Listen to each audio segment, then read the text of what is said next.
नमस्कार साथियों, स्वागत है आप सभी का हमारे YouTube चैनल स्मार्ट स्टोरी 101 पर और मैं हूं Divya Verma.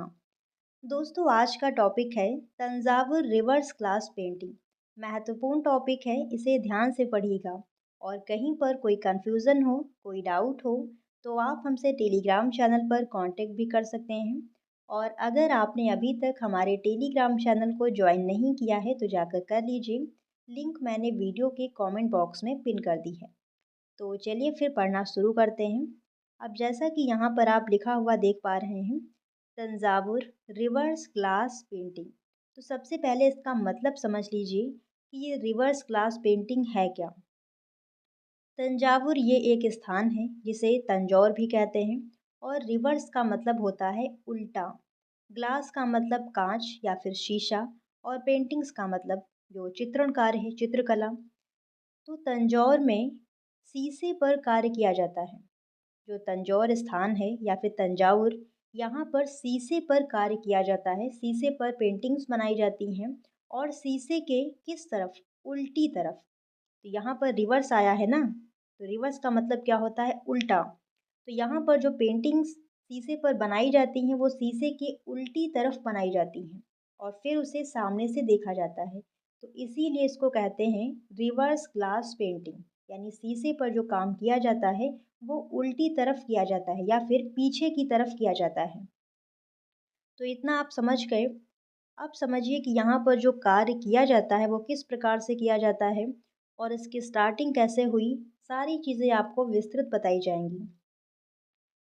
Tanjore reverse glass painting का एक प्रमुख केंद्र रहा है। अब समझिए यहाँ पर तंजौर या फिर तंजावुर, ये ग्लास पेंटिंग का यानी कांच चित्रण का एक बहुत ही महत्वपूर्ण केंद्र रहा है, प्रमुख केंद्र रहा है।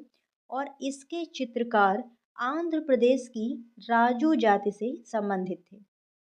यानी जो तंजौर में ग्लास पेंटिंग का काम होता था, तो इस कार्य को करने के जो चित्रकार थे वो आंध्र प्रदेश की राजू जाति से संबंधित थे या फिर राजू जाति के थे। इस पद्धति में सादे कांच पर टेम्परा तकनीकी से अपारदर्शी गाढ़े रंग भरे जाते हैं।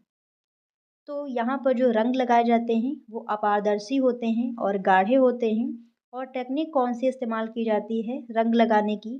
तो वो है टेम्परा। इसे ध्यान रखिएगा। चीनी रिवर्स ग्लास पेंटिंग की तकनीक का अनुसरण करते हुए तंजावुर ग्लास पेंटिंग को सरफोजी द्वितीय के शासनकाल के दौरान अत्यधिक लोकप्रियता प्राप्त हुई। तो जो चीन की रिवर्स ग्लास पेंटिंग थी, उसी की तकनीक का अनुसरण करते हुए जो भारत के चित्रकार हैं उन्होंने तंजौर में रिवर्स ग्लास पेंटिंग करना प्रारंभ किया। और ये जो पेंटिंग है इसको लोकप्रियता कहाँ पर मिलती है, कौन से राजा के समय मिलती है? तो सरफोजी द्वितीय के शासनकाल में। अब समझिए आगे। भारत में रिवर्स ग्लास पेंटिंग का एक महत्वपूर्ण इतिहास है। रिवर्स ग्लास पेंटिंग वास्तव में भारतीय कला जगत में एक उल्लेखनीय कला रूप है। इसमें कांच की सतहों पर अक्सर अत्यधिक विस्तृत और नाजुक स्पर्श के साथ जटिल और सुंदर पेंटिंग बनाई जाती है। नाजुक स्पर्श यानी बहुत ही आपको कोमलता से काम करना होता है, क्योंकि आप चित्रण कहाँ पर कर रहे हैं, धरातल कौन सा है? शीशा है। तो अगर आपने गड़बड़ी की तो वो बहुत जल्दी टूट भी सकता है। तो आपको बहुत अच्छे से काम करना होता है। और रिवर्स ग्लास पेंटिंग बनाने की प्रक्रिया में अपार धैर्य, कौशल और समय की आवश्यकता होती है। क्योंकि अगर आपने जल्दबाजी में कार्य किया तो क्या होगा? आपका कांच का चित्रण है उसमें समस्या आ सकती है, वो टूट भी सकता है। बाकी अगर आप कैनवास पे काम कर रहे हैं या फिर पेपर पर कर रहे हैं, अगर वो गिर गया, कैनवास गिर गया, तो इसमें ज़्यादा दिक्कत नहीं होगी। लेकिन कांच गिर गई तो वो फिर गई। तो इसीलिए आपको बहुत धैर्य के साथ में आराम से समय देते हुए काम करना होता है। पेंटिंग में कलाकार कांच के पीछे की तरफ पेंट लगाता है। ठीक है, ध्यान रखिएगा। जैसे ये आपका कांच का टुकड़ा है, इस पे आपको चित्रकारी करना है। ठीक है, और ये जो सामने की सतह है ये आपको सामने की तरफ रखनी है, पीछे की सतह आपको पीछे की तरफ रखनी है। ठीक है, यहाँ पर आप समझ पा रहे हैं मैं क्या बता रही हूँ? फिर से समझिए। जैसे ये आपका कांच का टुकड़ा है, इस पे आपको चित्रकारी करनी है और ये सतह जो है, इसमें 2 सतह होंगी, एक सामने की, एक पीछे की। तो इस पे आपको फूल बनाना है इस वाली सतह पर। तो आप यहाँ पर कार्य नहीं करेंगे, इसके पीछे कार्य करेंगे।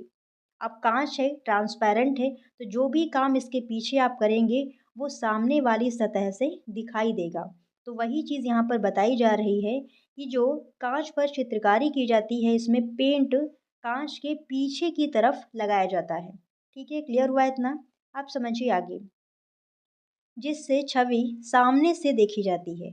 छवि यानी कि जो भी कलाकृति आप बनाएंगे वो पीछे की तरफ बनाएंगे और सामने से उसे आप देख पाएंगे, क्योंकि जो आपका शीशा रहता है वो ट्रांसपेरेंट रहता है। ध्यान रखिएगा, जो आप मुंह देखने के लिए शीशा लेकर आते हैं, फेस देखने के लिए शीशा लेकर आते हैं, उसमें पीछे की तरफ पेंट लगा होता है। तो वो शीशा आपको नहीं लेना है। आपको शीशा कौन सा लेना है? जो खिड़कियों में लगा होता है, यानी ट्रांसपेरेंट, जिसके आर पार आप देख सकें। क्लियर इतना? ग्लास पेंटिंग में कलाकार रंगों और बनावट को गहराई और चमक देता है, जिससे यह एक विशिष्ट और आकर्षक दृश्य प्रभाव उत्पन्न कर देता है। इन चित्रों में सोने की परत का भी इस्तेमाल किया जाता है, यानी जो रिवर्स ग्लास पेंटिंग है, इसमें सोने की परतों का भी इस्तेमाल करते हैं। यह चित्रकला 18वीं शताब्दी में दक्षिण भारत के श्रीरंगपट्टनम, जो कि कर्नाटक में पड़ता है, यहाँ पर विकसित हुई, यानी उत्पन्न हुई। बारीक अलंकरण युक्त चित्रों में घनी आकृतियों का अंकन होता है। पृष्ठभूमि में चटक रंगों का प्रयोग किया जाता है। पृष्ठभूमि यानी बैकग्राउंड में चटक रंग लगाए जाते हैं और चीनी कलाकारों द्वारा दी गई तकनीकी इन चित्रों का आधार है। अभी आपको ऊपर बताया गया है कि इन चित्रों का आधार क्या है, तो चीन की जो रिवर्स ग्लास पेंटिंग है, उसी से जो भारत के कलाकार हैं उन्होंने प्रभावित होकर यहाँ पर चित्रकारी करना प्रारंभ किया। चीनी चीनी कलाकारों द्वारा यह तकनीक मिली।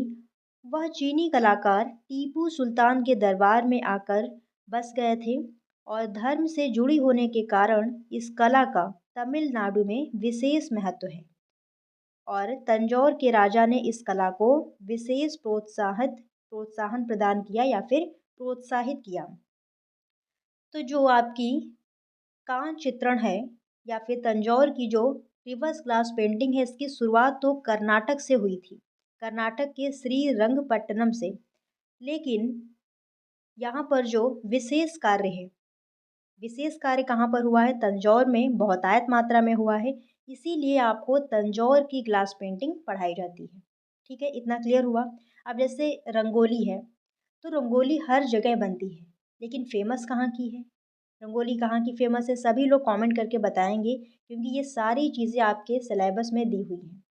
ठीक है, अब आगे समझिए यहाँ पर इस प्रकार से चित्रकारी की जाती है। तो जो चित्र यहाँ पर आप देख पा रहे हैं, ये शीशे के पीछे की तरफ बना है और सामने की तरफ आप इसे देख रहे हैं। अगर आप ऊपरी सतह को हाथ से छुएंगे तो यहाँ पर कोई काम नहीं है, यहाँ पर केवल शीशा है और चित्र रंग कहाँ लगा है? रंग लगा है पीछे की तरफ। आप समझिए विषय, यानी तंजौर ग्लास पेंटिंग में जो कलाकृतियाँ बनाई जाती हैं वो कौन सी होती हैं, क्या उनका विषय रहता है? तो पौराणिक कथाएं, धार्मिक प्रतीक और धार्मिक प्रसंग, लोक कला, संरक्षक राजा के चित्र इत्यादि।